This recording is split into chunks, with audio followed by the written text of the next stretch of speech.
Yesterday on Juneteenth, the Lexington Freedom Train Committee unveiled a new monument honoring Lewis and Harriet Hayden on North Limestone Street in Lexington. Designer and world-renowned sculptor Basil Watson spoke at the ceremony.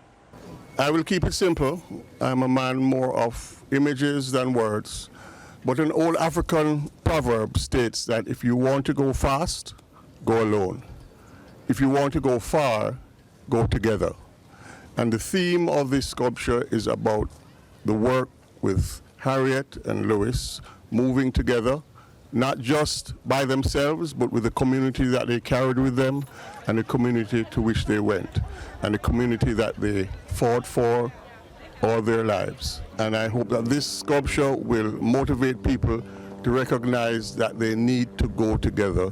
They need to work together, stick together, and that's the only way we will sustain and maintain and go towards freedom.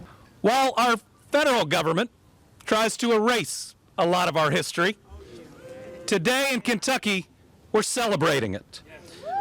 We are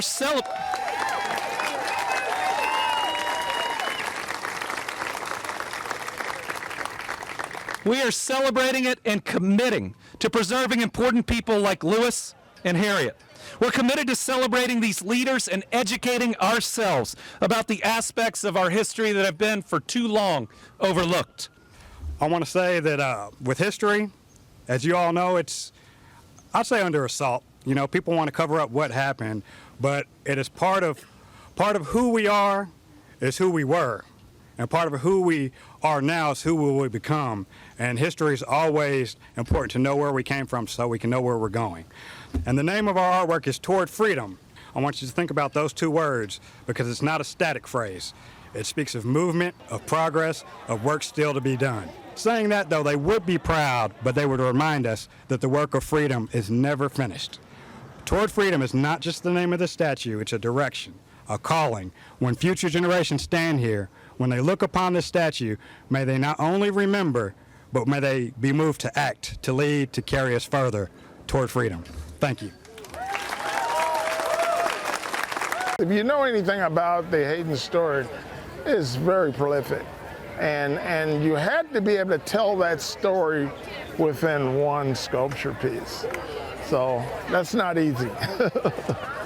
But in this particular piece, their salute and the direction that they are saluting towards talks about the continuing struggle towards freedom, and that they did it together, and that it's a unified strength. And if you look at their faces, they're looking to the sky, you see? So they let you know that there was a lot of faith there, a lot of belief in God, you know, in that carriage and that struggle. So when he captured that, I was like, that's pretty awesome. We cannot turn away from even the most painful moments and pretend they don't exist. Instead, we must learn from them and make progress for that better tomorrow. And that's what we're doing right here today in Lexington, Kentucky. The monument will act as the centerpiece for a new park on North Limestone Street. The park will feature a timeline starting with the founding of Lexington through the Hayden's lives and into the present day.